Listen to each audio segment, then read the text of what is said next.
Do you want to know some of the core things that destroy human relationships or make human relationships deeply satisfying and fulfilling? It boils down to the depth of a person's awareness, to their level of consciousness. You see, when relationships are deeply unconscious, this is a recipe for disaster. When relationships are unconscious, we can expect the lowest parts of us to be actually driving our behavior and making our decisions in relationships. When we are more conscious, we can relate to people and ourselves and our own internal world in a radically different way that is going to lead to the fulfillment, or really the well-being, of our relationships and our own sort of personal fulfillment in the relationship. So, unconsciousness is sabotaging your relationship. And what is this? What does this really mean? This means that parts of you that you are not aware of are actually destroying your own relationships with people. So we're going to be going somewhat deep into this stuff in this video. So first of all, a lack of awareness or consciousness and skill in your emotions. A lack of awareness and consciousness, and skill in your needs. A lack of consciousness and skill in your reactions. A lack of consciousness and skill in your listening. A lack of consciousness and skill in your ability to share and communicate effectively. And a lack of presence and an ability to just be. Let's go through all these because these are extremely important things that no one teaches us in school, and they're extremely fundamental to us being well in our lives and in our relationships. And this is something that there's no way around. There's no way around this topic because every one of us has a mind, every one of us has unconscious parts, every one of us has a shadow, and they will manifest in our relationships continuously until we become aware of them and heal. So let's talk about it. Lack of awareness and skill in your emotions. What does this mean? This ties into a lot of things that I just said. Your needs, reactivity, emotions, etc. Communicating, listening, all this kind of stuff. So I want to make this very clear for you. When we do not have a sufficient amount of awareness of our emotions, they are going to hijack you. They are going to just hijack you and control you. Same thing with your unconscious needs. Same thing with your reactive parts. When you do not have awareness of this stuff, like I said, when you're unconscious, the lowest parts of your being are going to actually be controlling you. What does this mean? This means the parts of you that are very desperate, they're very needy, they manipulate, they're very selfish, they don't give a crap about other people, they just want what they want, and damn the consequences. They're afraid, right? There's a deep sense of I'm not okay, I'm afraid, and I need this thing to be okay. And we're acting from this almost like feral animal-like place. It's pure survival. And in order to actually not be stuck in that state, we have to get out of survival mode. I made a previous video on that. And we do that, right, to just briefly summarize it, right, brief summarization, we do it by raising our consciousness, by learning to be aware of our experience and not letting our lowest selves control us.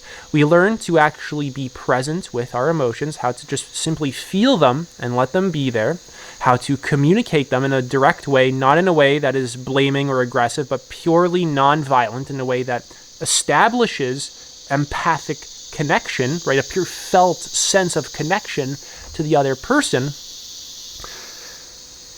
We raise our consciousness in this area of life by getting clear about our needs, being able to feel them in the body, because all this stuff is not purely intellectual. It manifests in your nervous system, in your body. It's stored through patterns in your body. It's imprinted in your body, and it's doing it at that level. So you have to learn how to be present in the body in order to actually make the much needed necessary shifts. Lack of consciousness and skill in your reactions, right? When you don't get needs met, when your most chaotic emotions are constantly controlling you. Of course, this is all tied in together. You're very reactive. There's a lack of awareness around your reactivity. It hijacks you, it controls you, you're identified with it, you feel afraid, things like this. Your nervous system's in a state of fight, flight, freeze, it's unregulated, your body has feelings of I'm not okay and I'm not safe, things like this. So when you're actually bringing awareness to your reactivity, this is going to shift you out of survival. When you're bringing awareness to all these parts of you that you are blind to, that you have abandoned, right? They feel abandoned and pushed into the dark. When you start to bring them out of the dark and into the light, now you have a lot more options that are available to you rather than being stuck in the same old patterns. You have a lot more options that you can actually act from rather than the limited set of options that you have due to unconsciousness, those deeply ingrained survival patterns, right? We don't really want to be stuck in that state. It's not fulfilling. It's not going to bring us great results in our relationships, etc. It's just not a pleasant experience, right? So lack of consciousness and skill in your sharing and you're communicating, and of course you're listening. Your ability to just be present and to just be. Just learning to listen, not to chime in, but just to sit there and hold space and purely hear fully, right? Hearing not just with your ears, but with your ability to feeling the energy of the other, right? Being able to tune into what is going to help them to feel supported. Learning to tune into their state in the moment, not just their words, but what's being said underneath the words, the energy under the words, and how to communicate in a way so that it's not purely linguistic, but it's actually emotional and fostering connection, fostering clarity. It's bringing some awareness around what's going on inside of us underneath the surface, the needs we're trying to get met, the emotions we have, if we feel reactive, if we feel afraid, if we feel disconnected, right? We're communicating in a way that helps us to actually get our needs met and to not be aggressive towards the other person. We're communicating in a way that is non-violent. We're learning to just be with the other person, how to feel safe in connection by getting into our bodies and learning to relax our bodies, right? We're learning how to just be present. Our presence itself is going to help us to feel safe. And this is actually going to shift our relationships, because when we're not present, when we're not conscious, our unconscious is going to be controlling us. And a lot of our lowest parts are going to be controlling us. And that's just the end of the story. It's not going to be a very great experience, like I've said multiple times. And you basically do a lot of these things by actually practicing mindfulness meditation every day. That's how you're going to build up your presence and actually catching yourself in the moment. So when you're reactive, oh, I'm being reactive. Can you call yourself out? Yes, I'm being reactive. That was disproportionate to the situation. Oh, okay, I'm being reactive. This is the need I have, and I'm just like afraid I'm not going to get it. Right? Can you actually have that level of honesty and self-awareness? This is going to be extremely crucial for having a very successful relationship where there's not a lot of tensions and uncomfortable energy building up into the point of explosion, or just continuous withdrawal, and it's just uncomfortable, right? Or like oversharing as well, where you're just like oversharing and it's kind of this emotional dump, right? So a lot of relationships, there's, right, energy, right? In every relationship, there's an energy exchange, there's a flow of energy, and it needs to be kept pure. It needs to be kept feeling safe. It needs to be a sort of safe place of presence that people can return to in order to actually be rejuvenated.